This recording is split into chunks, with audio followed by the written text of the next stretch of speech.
एक स्टूडेंट, मैं Suman Sandhu, Gurugram teacher training college Shri Vijaynagar online class में आपका स्वागत है।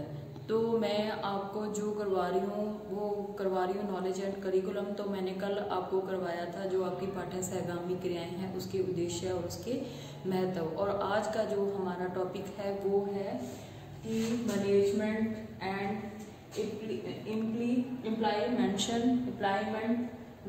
ऑफ को करिकुलर एक्टिविटीज। तो आज का जो आपका टॉपिक है वो है पाठ्य सहगामी क्रियाओं का पाठ्य सहगामी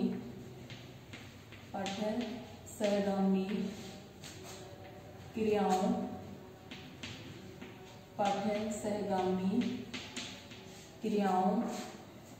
का क्रियान्वयन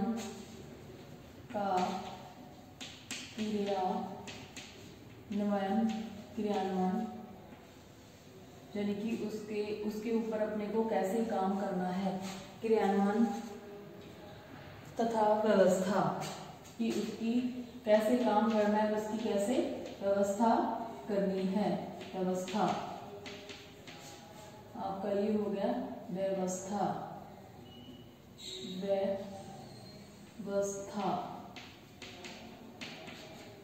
कि आपको जो काम करना है पाठ्य सहगामी क्रियाओं पर उसको क्रियान्वयन कैसे करना है, उसकी व्यवस्था कैसे करनी है। जो हमारी पाठ्य सहगामी क्रियाएं होती हैं वो क्या होती है, प्रत्येक विद्यालय में कुछ ना कुछ पाठ्य सहगामी क्रियाएं करवाई जाती हैं। और ये पाठ्य सहगामी क्रियाएं होती हैं वो बच्चे के सर्वांगीण शारीरिक, मानसिक और सर्वांगीण विकास के लिए करवाई जाती हैं। और ये अति आवश्यक होती हैं कि पढ़ाई के साथ साथ बच्चों को ये क्रियाएं भी करवानी चाहिए। तो वो हो गया आपका पाठ्य सहगामी क्रियाएं। तो इसमें क्या है कि जो आपका पाठ्य सहगामी क्रियाएं करवानी है उसका जो संगठन है, जो उसकी व्यवस्था है वो उचित ढंग से की जानी चाहिए। तो इसमें आपका सबसे पहला पॉइंट आता है केंद्रीकरण। इसमें आपका सबसे पहला पॉइंट है वो है केंद्रीयकरण। पहला पॉइंट आपका है केंद्रीयकरण की जो आपकी पाठ्य सहगामी क्रियाएं हैं उनका केंद्रीयकरण किस प्रकार से किया जाए। केंद्रीयकरण में देखो क्या होता है, केंद्रीयकरण में प्रत्येक सहगामी क्रिया है जो आपकी पाठ्य सहगामी क्रिया है उसका संचालन क्या है, उसका संचालन केंद्रीय समिति द्वारा किया जाना चाहिए। कि जो ये सहगामी क्रियाएं हैं उनका जो केंद्रीयकरण है वो जो एक समिति द्वारा या संगठन द्वारा किया जाना चाहिए उसका संचालन। इस केंद्रीय समिति में विद्यार्थियों के प्रतिनिधि यानी कि जो विद्यार्थी हैं उसमें से विद्यार्थियों के प्रतिनिधि जो जैसा लगता है कि आपको ऐसा लगता है कि ये बड़ा बच्चा अच्छा काम कर सकता है स्टेज पे, उसमें से क्या है कुछ विद्यार्थियों के प्रतिनिधि और कुछ अध्यापक होने चाहिए। कि आप जो व्यवस्था कर रहे हो इसकी पाठ्य सहगामी क्रियाओं का संगठन बना रहे हो तो उसमें केंद्रीयकरण के लिए आपको एक तो अध्यापक और दूसरा विद्यार्थी, जो विद्यार्थी उस क्रिया में क्या जिसको ज्यादा रुचि या इंटरेस्ट होता है तो उसके आधार पर हमें क्या करना चाहिए, उनका चुनाव करना चाहिए। तो ये आपका केंद्रीयकरण का पॉइंट हो गया। उसके बाद आपका दूसरा केंद्रीयकरण में है कि केवल क्या जो हमारी पाठ्य सहगामी क्रियाएं हैं केवल वही सहगामी क्रियाएं आयोजित की जाएं। कि आपको केवल वही सहगामी क्रियाएं आयोजित करनी है जिनका शैक्षिक महत्व हो, जिनका कि हमारी पढ़ाई में भी क्या हो, शैक्षिक महत्व हो। और तीसरा इसमें है कि विद्यार्थियों को केवल वही सहगामी क्रियाएं हैं जो हमारी पाठ्य सहगामी क्रियाएं आयोजित की जाए जिनका शिक्षा में क्या हो, महत्व हो। तो आपका ये हो गया केंद्रीकरण में दूसरा पॉइंट। उसके बाद तीसरा आपका है जो इसमें कि विद्यार्थी अनुभवी जो है कि विद्यार्थी हैं अनुभवी जो आपके अध्यापक हैं के निर्देशन, विद्यार्थी जो अपने अनुभवी अध्यापक के निर्देशन जिसको कि जिस चीज का जैसे टीचर को उसका अनुभव है, एक्सपीरियंस है, तो अनुभवी व्यक्ति के निर्देशन में सहगामी क्रियाओं का क्या करें, संचालन करें। तो ये किसका फर्ज बनता है, विद्यार्थियों का बनता है कि जो हमारे जिस टीचर को जिस चीज का एक्सपीरियंस है तो उसके निर्देशन के माध्यम से क्या करना चाहिए, उनको संचालन करना चाहिए। उसके बाद है केंद्रीय समिति द्वारा सभी व्यय का पूरा जो लेखा जोखा है क्या करना चाहिए, अपने पास रखना चाहिए। यानी कि जो आपकी केंद्रीय समिति बनी है जिसके अंदर रहकर आपको पाठ्य सहगामी क्रियाएं करनी है, उनके जो आपके पूरे साल का क्या है, सभी जो भी आपका खर्चा हुआ है सहगामी क्रियाओं के मध्य, तो उनका पूरा क्या करना चाहिए, लेखा जोखा रखा जाए। तो ये आपका हो गया केंद्रीयकरण कि केंद्रीयकरण में क्या क्या होना चाहिए। उसके बाद आपका दूसरा पॉइंट आ जाता है इसमें पर्यवेक्षण। दूसरा आ जाता है पर्यवेक्षण।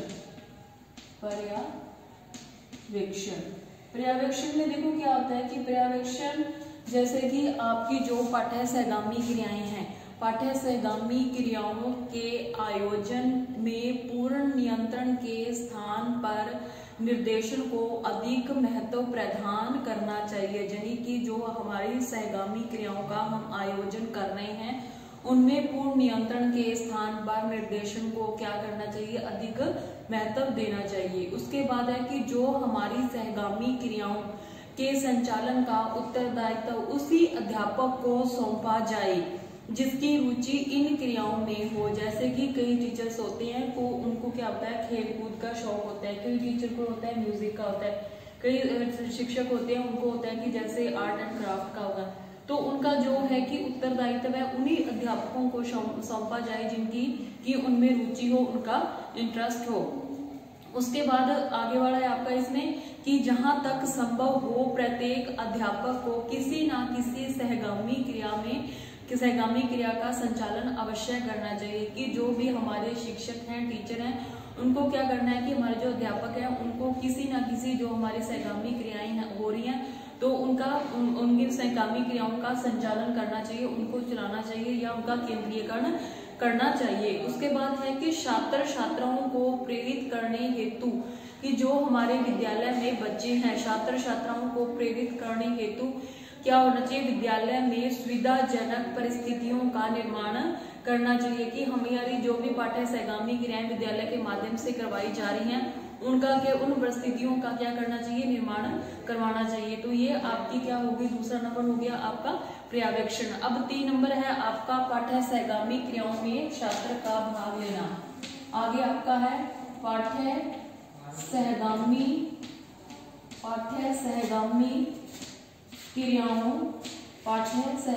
क्रियाओं में छात्रों का भाग लेना। पाठ्य सहगामी क्रियाएं हो रही हैं जिसमें उनका की छात्र है, जो अपने बच्चे हैं स्कूल में, उनका क्या होता है, भाग लेना होता है। ये आपकी सहगामी क्रियाओं के क्रियान्वयन की व्यवस्था है। 1 नंबर तो आपका था इसमें केंद्रीयकरण, दूसरा नंबर आपका है पर्यवेक्षण और तीसरा आपका है कि पाठ्य सहगामी क्रियाओं में छात्रों का क्या है, भाग लेना। इसमें क्या करना है कि जो हमारे विद्यालय में बच्चे हैं, बालक हैं, उन्होंने बालक अपनी क्षमता के अनुसार किसी न किसी क्रिया में, किसी न किसी एक्टिविटी में भाग लें। कोई भी विद्यार्थी कितनी सहगामी क्रियाओं में भाग ले सकता है इसकी परिसीमा हमें क्या करनी चाहिए, पहले ही निर्धारित कर लेनी चाहिए। यानी कि हमें ये बताना चाहिए बच्चे को कि बच्चा किस किस चीज में पार्टिसिपेट कर सकता है। जैसे कि आप खेल कूद हो गया, खेल कूद में जैसे क्रिकेट हो गया या हॉकी हो गया, कितने सारे हमारे गेम होते हैं, खो खो होगी, फुटबॉल हो गया, कबड्डी होगी, तो हमें इन खेल कूद हो गया, फिर इसके बाद जो हमारी दूसरी प्रतियोगिता होती है, वाद हो गया, भाषण हो गया, ड्राइंग होगी, तो हमें इन चीजों को पहले ही निर्धारित कर लेना चाहिए कि कौन सा बच्चा कितनी चीजों में पार्टिसिपेट कर सकता है। उसके बाद है आगे वाला आपका कि कोई भी विद्यार्थी कितनी सहगामी क्रियाओं में भाग लेता है इसकी पहले ही निर्धारित कर लेना चाहिए। उसके बाद है तभी पाठ्यक्रम तथा पाठ्य सहगामी क्रियाओं में क्या होगा, संतुलन बना रहेगा, तो हम क्या उसमें संतुलन स्थापित कर सकते हैं। उसके बाद आगे है आपका कि छात्र छात्राएं उन सहगामी क्रियाओं का चयन करें जो हमारी पाठ्य सहगामी क्रियाएं हैं, छात्र छात्राएं उन सहगामी क्रियाओं का चयन करें जो उनकी आवश्यकता को क्या करती है, उनकी आवश्यकताओं की पूर्ति करती है। जैसे कि किसी बच्चे को ड्राइंग का शौक है, तो रुचि इंटरेस्ट है, तो वो उसकी क्या होगी, आवश्यकता होगी, तो उसकी पूर्ति हो जाएगी। अगर किसी को गाने का शौक है तो वो उसमें पार्टिसिपेट कर सकता है। उसके बाद आगे है कि जिनमें उनकी रुचि हो उसी में वो क्या कर सकता है, भाग ले सकता है। जिनका शैक्षिक महत्व हो, जिनमें शैक्षिक महत्व हो, जो हमारी सहगामी क्रियाएं हैं उनका लक्ष्य एवं उनमें सीमा विविधता पाई जाए तथा उनमें जो जिन सिद्धांतों उन बातों को भी विद्यार्थियों की आवश्यकताओं का ध्यान में रखकर किया जाना चाहिए कि जो हमारी सहगामी क्रियाएं हैं, सहगामी क्रियाओं का लक्ष्य एवं उनमें किस सीमा तथा विधि तक विविधता पाई जाए कि इन सब बातों की निर्णय विद्यार्थियों की आवश्यकताओं को ध्यान में रखकर हमें करना चाहिए। तो ये क्या हो गया, पाठ्य सहगामी क्रियाओं का क्षेत्र का भाग लेना हो गया। अब है स्थान एवं सदस्यता। चौथा आपका आ जाता है आगे स्थान एवं सदस्यता। स्थान एवं सदस्यता, स्थान एवं सदस्यता, यानी कि आपको जहां तक संभव हो सके ये सभी क्रियाएं क्या करवानी चाहिए, अपने विद्यालय के प्रांगण में ही करवानी चाहिए। अपने विद्यालय में हमें क्या करना चाहिए, पहले से ही इन क्रियाओं को करवाने के लिए पहले से ही हमें सुविधा बना लेनी चाहिए। जैसे खेल का मैदान हो गया, आपकी अदर एक्टिविटी के लिए जैसे खेल का मैदान हो गया, दूसरी जो हमारी सहगामी क्रियाएं हैं उनकी व्यवस्था भी हमें क्या कर लेनी चाहिए। जहाँ तक संभव हो सके अपने विद्यालय में ही इन क्रियाओं को करवाना चाहिए। उसमें क्या होता है, जो हमारे स्थान सदस्य होती है, सहगामी क्रियाओं में सदस्यता विद्यालयों तक ही सीमित होनी चाहिए कि जो हमारी सदस्य, जैसे कि हम कुछ सहगामी क्रियाएं करवा रहे हैं तो उसमें केवल हमारे जो शिक्षक हैं वहाँ पे उपस्थित अध्यापक हैं उन्हीं से ही करवानी चाहिए। उसके बाद आपका है कि विद्यालय की समय सारणी में सहगामी क्रियाएं, जो हमारी विद्यालय का टाइम टेबल है उसमें सहगामी क्रियाओं को भी स्थान प्राप्त होना चाहिए, यानी कि हमारे को कुछ कालांश भी इसमें निर्धारित पहले से ही कर लेनी चाहिए। तो ये आपकी क्या होगी, स्थान एवं सदस्यता। उसके बाद आपका पांचवा पॉइंट आ जाता है पाठ्य सहगामी क्रियाएं एवं अध्यापक। पाठ्य सहगामी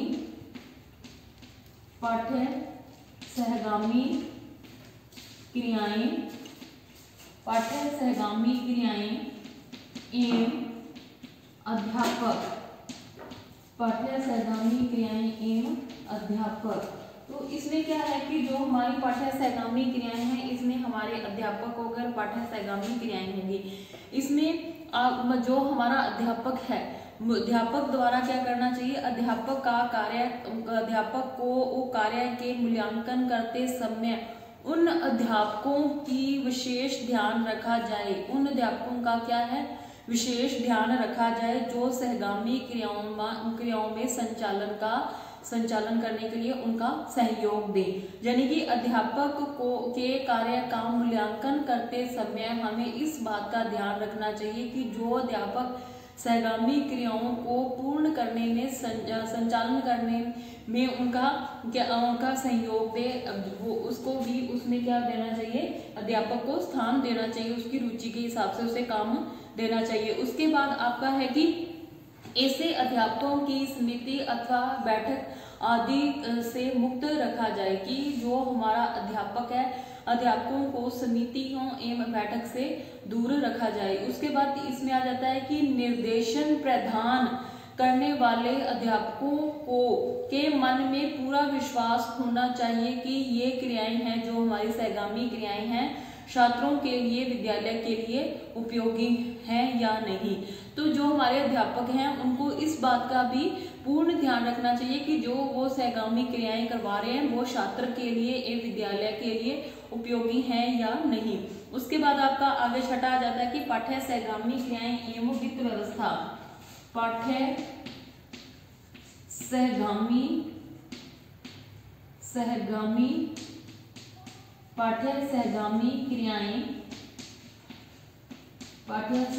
क्रियाएं एवं वित्त व्यवस्था।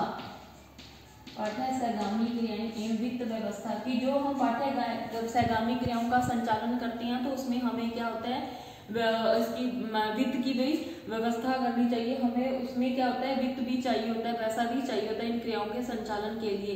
तो इसमें क्या है आपको कि जो छात्र छात्राएं जो भी इसमें पार्टी हमारे पार्टिसिपेट कर रहे हैं, पार्टी सहगामी क्रियाओं में भाग ले रहे हैं, उनको लेखा जोखा रखने के लिए तैयार करना चाहिए कि उनमें से उनका उत्तरदायित्व और उनकी ईमानदारी की भावना का विकास होगा।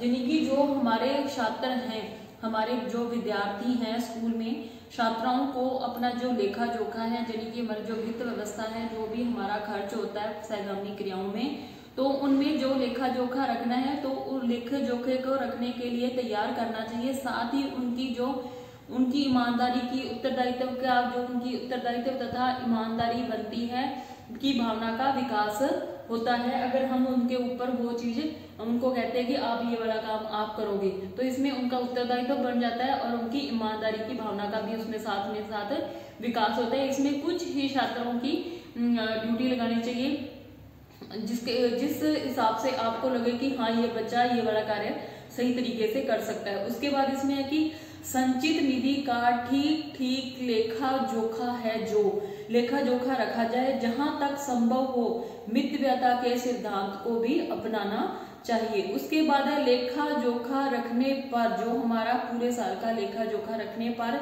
सहगामी क्रियाओं की वित्तीय स्थिति के बारे में पता चलता है एवं इस बात का प्रयास करना चाहिए कि जो हमारी सहगामी क्रियाएं हो रही हैं उसमें कोई वित्तीय संचालन में हमारा जो वित्त व्यवस्था है, वित्त की कमी न आ पाएगी। हमें इस बात का पहले से ही ध्यान रखना है कि इस तरह से हमारे को खर्च करना है कि हमारी जो हम सहगामी क्रियाएं करवा रहे हैं, संचालन करवा रहे हैं, उनमें किसी प्रकार की वित्त व्यवस्था में कमी न आए। तो इसके बाद आपका 7वां पॉइंट इसमें आ जाता है कि पाठ्य सहगामी क्रियाएं एवं पाठ्य सहगामी क्रियाएं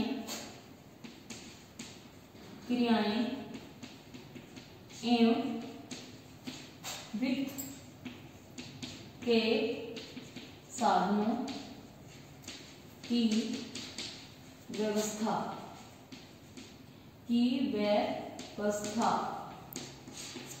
कि जो हमारा हम सहगामी क्रियाएं करवाते हैं उसमें क्या होता है, वित्त की जरूरत भी पड़ती है, पैसे की जरूरत भी पड़ती है। तो हमें क्या करना है, वित्त प्राप्ति के साधनों की व्यवस्था हमें पहले से ही कर लेनी चाहिए कि हम पैसा किस तरीके से इकट्ठा कर सकते हैं हमारे जो सहगामी क्रियाओं के संचालन करने के लिए। तो इसमें आपको क्या करना है कि प्रत्येक क्रिया पर जो भी आपकी एक्टिविटी होती है, तो प्रत्येक एक्टिविटी पे आपको क्या करना है, शुल्क पत्र जनी की टिकट रखा जाए एवं धन को प्राप्त करने पर विशेष है जो धन इकट्ठा करने पर धन प्राप्ति की क्रिया पर विशेष व्यय करने के लिए किया जाए। उसके बाद आपका आ जाता है कि सहगामी क्रिया में भाग लेने वाले सदस्य अपनी ओर से मासिक शुल्क देंगे। यानी कि जो बच्चा जिस एक्टिविटी में पार्टिसिपेट कर रहा है तो उससे क्या होता है कि हर महीने उसके लिए अपना जो है मासिक खर्च दे, लेकिन मासिक खर्च इतना होना चाहिए कि बच्चा आसानी से उसे पूरा कर दे, भरपाई कर पाए उसकी। उसके बाद है कि जो हमारा किसी भी सहगामी क्रिया के संचालन में जो खर्च हो उसे सभी सदस्य मिलकर क्या करें, बांट लें आपस में। कि जो हमारी सहगामी क्रियाएं हो रही हैं अगर उसमें 200 रुपए खर्च हो रहा है, तो ऐसे कि 100 बच्चा पार्टिसिपेट कर रहा है तो उस हिसाब से वो बच्चे डिवाइड कर लें कि हमारा खर्चा 200 रुपए हो रहा है तो हमें 10 बच्चों को वो पूरा करना है, तो वो किस तरीके से उनको कर पाएंगे। तो इस बात का भी छात्रों को ध्यान रखना है, जो या उस समिति का जो संचालन करता है, जो उसमें अध्यापक होते हैं, तो उनको भी इस बात का ध्यान रखना है। उसके बाद है किसी भी सहगामी क्रिया के संचालन जो सदस्य मिलकर बांट ले। उसके बाद है सहगामी क्रियाएं शिक्षा का ही एक अंग है, अतः जनता से भी इनके लिए क्या होनी, धन प्राप्ति या धन एकत्रित करनी चाहिए कि हमें जो हमारी जनता है, समाज है, उससे भी उसकी व्यवस्था, उससे पैसा लेना चाहिए। हमारी जो जनता है उससे धन लेना चाहिए। उसके बाद है वर्ष के प्रारंभ में, जैसे कि हम बच्चे का एडमिशन करवाते हैं तो स्कूल कॉलेज में कहीं पे भी, तो जैसे वो बच्चा एडमिशन लेने आता है तो उसी टाइम जो हमारी सहगामी क्रियाओं के संचालन के लिए जो हमारे विद्यालय का खर्च होता है तो उसी हिसाब से क्रिया पत्रक बेचे जाएं, यानी कि उनको टिकट दिए जाएं कि हमारे यहाँ पे इस चीज की इतनी फीस लगती है। तो इनके द्वारा प्राप्त होने वाला जो आय है भिन्न भिन्न सहगामी क्रियाओं में वितरित कर दिया जाए कि हमें जो जिस बच्चे को जिसमें जैसे एडमिशन लेने आता है तो उसको पहले से ही बता दो कि आप ये जो हमारे स्कूल में इन सहगामी क्रियाओं का संचालन होता है और इस सहगामी क्रियाओं पे इतना खर्च होता है। तो इसमें क्या होता है, हमारे को जो हमारी सहगामी क्रियाओं की वितरता के लिए हम उसमें क्या आती है, भिन्नता आती है। तो ये आपका क्या हो गया, पाठ्य सहगामी क्रियाओं के क्रियान्वयन की व्यवस्था होगी कि हम जो पाठ्य सहगामी क्रियाएं करवा रहे हैं उनकी वित्तीय उसमें आपका कितना खर्च हो रहा है, उसको क्रियान्वयन कैसे करना है, उसकी व्यवस्था कैसे करनी है। तो इसमें आपको मैंने सबसे पहले बताया है केंद्रीयकरण। तो केंद्रीयकरण में क्या होता है कि जो हमारी प्रत्येक सहगामी क्रिया है उसके सहगामी क्रिया के संचालन के लिए केंद्रीय समिति द्वारा किया जाए। जो हमारी केंद्रीय समिति होती है, जैसे कि केंद्रीयकरण वो चीज होती है कि किसी भी काम को करवाने के लिए हमारे घर में जैसे सबसे बड़े जो सदस्य होते हैं वो क्या हमारा सबका का केंद्रीयकरण करते हैं ये बताते हैं कि हमारे घर में जो भी खर्च हो रहा है, जो भी काम हो रहा है, तो उनके हिसाब से अगर हम करते हैं तो वो हमारा क्या हो जाता है, केंद्रीयकरण हो जाता है। तो इसी तरह जो हम सहगामी क्रियाएं करवा रहे हैं, इसमें जो हमारी समिति होती है उसमें विद्यार्थी भी होने चाहिए और अध्यापक भी होने चाहिए। तो दोनों को ही उस समिति में क्या करना चाहिए, शामिल करना चाहिए। उसके बाद है केवल वही सहगामी क्रियाएं आयोजित करनी चाहिए जिनका की हमारी शिक्षा में महत्व हो। उसके बाद है कि विद्यार्थी अनुभवी अध्यापक के निर्देशन में ही सहगामी क्रियाओं का संचालन करें। उसके बाद है केंद्रीय समिति द्वारा सभी व्यय का पूरा लेखा जोखा रखा जाना चाहिए कि जो हमारी समिति बनाई गई है, केंद्रीयकरण समिति बनाई गई है, उसको क्या करना है कि हमारी जो हमारा सभी क्रियाओं पर जो क्रियाओं पर खर्च हो रहा है, व्यय हो रहा है, तो उनका पूरा लेखा जोखा रखना है। तो ये आपका हो गया केंद्रीयकरण। उसके बाद आपका है पर्यवेक्षण।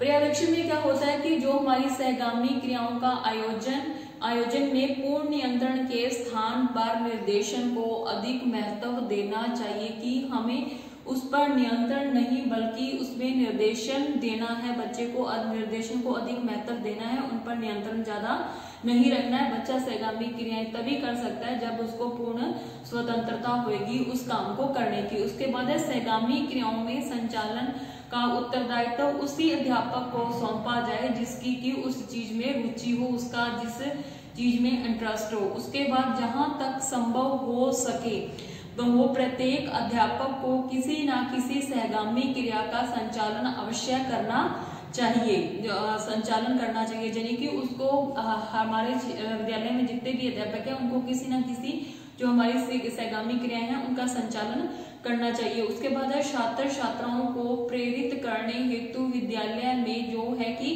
सुविधाजनक परिस्थितियों का निर्माण करना चाहिए कि जो हम बच्चे को उन सहगामी क्रियाओं को चलाने के लिए विद्यालय में सुविधा की जो हमारी सुविधाजनक परिस्थितियों का निर्माण करना चाहिए। उसके बाद आपका आ जाता है पाठ्य सहगामी क्रियाओं छात्रों का भाग लेना। जो हमारी पाठ्य सहगामी क्रियाएं हैं उनमें छात्रों को क्या करना है, सहगामी क्रियाओं में भाग लेना, छात्रों का सहगामी क्रियाओं में भाग लेना।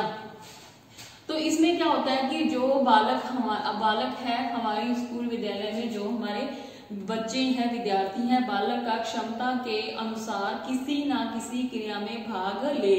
कोई भी विद्यार्थी कितनी सहगामी क्रियाओं में भाग लेगा इसको पहले से ही निर्धारित कर लेना चाहिए। उसके बाद होता है कि निर्धारित कर लेने पर हमें क्या होता है कि इसका जो हमारी सहगामी क्रियाएं हैं उनके अंदर संतुलन बना रहता है। उसके बाद है छात्र छात्राएं उन सहगामी क्रियाओं का चयन करें जो उनकी आवश्यकता की पूर्ति करें, जिनमें की उनकी रुचि हो और जिनको की वो शैक्षिक महत्व दे सकें। उसके बाद आपका आगे चौथा आ जाता है कि स्थान एवं सदस्यता। स्थान एवं सदस्यता है कि जो उसमें जहां तक संभव हो सके हमें अपने विद्यालय के प्रांगण में ही क्या करना चाहिए, इन चीजों का, इन क्रियाओं का संचालन करना चाहिए। और सदस्यता यानी कि जो हमारे अध्यापक हैं तो उनको भी क्या करना है, इसमें पार्टिसिपेट करना चाहिए, जरूर से जरूर करना चाहिए। तो स्थान एवं सदस्यता यानी कि हमारे प्रांगण में भी जहाँ तक संभव हो हमारे विद्यालय में ही इन क्रियाओं को करवाना चाहिए। जैसे कि हमें पहले से ही अपने स्कूल में खेल का मैदान हो गया, अदर एक्टिविटी की सुविधा का पूरा ध्यान रखना चाहिए। सदस्य किनकी होगी, हमारे टीचर्स की होगी। उसके बाद है पाठ्य सहगामी क्रियाएं एवं अध्यापक।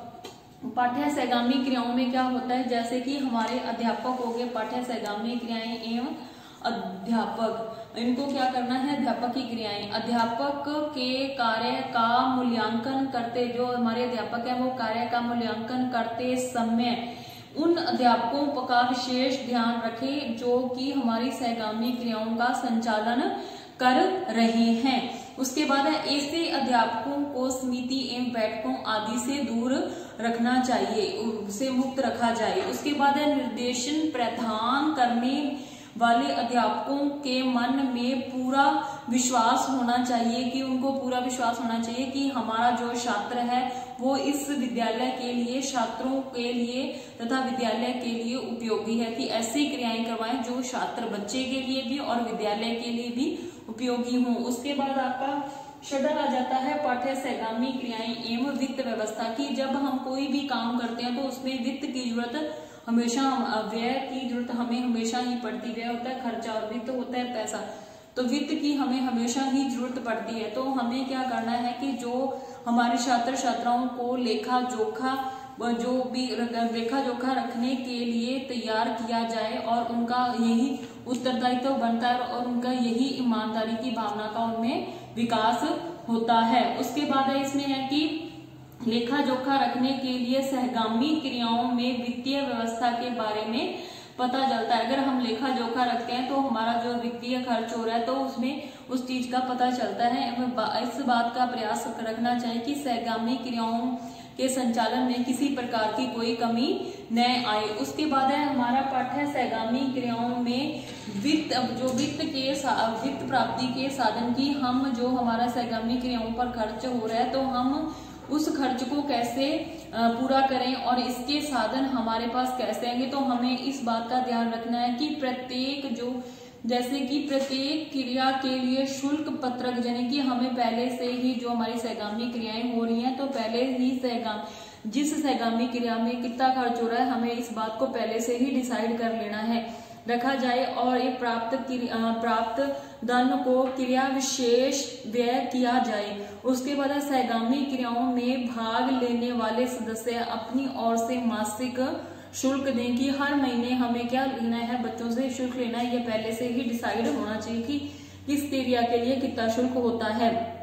उसके बाद है सहगामी क्रिया जो हमारी हैं, सहगामी क्रिया शिक्षा का ही एक अंग है, अतः जनता से भी इनके लिए धन एकत्रित करना चाहिए। उसके बाद है कि वर्ष के प्रारंभ, यानी कि बच्चा प्रवेश लेने आ जाता है, जब स्कूल में प्रवेश लेने आता है तो हमें उसी टाइम उससे हर जो सहगामी क्रिया के जो शुल्क खर्च हो रहा है जिस क्रिया में, तो उसको पहले से ही बता देना चाहिए कि इस सहगामी क्रिया का इतना खर्च है। तो हमें सहगामी क्रियाओं के वितरित करने पर हमें क्या करना चाहिए, बल देना चाहिए। तो इसी की क्लास आज यहीं खत्म होती है। धन्यवाद।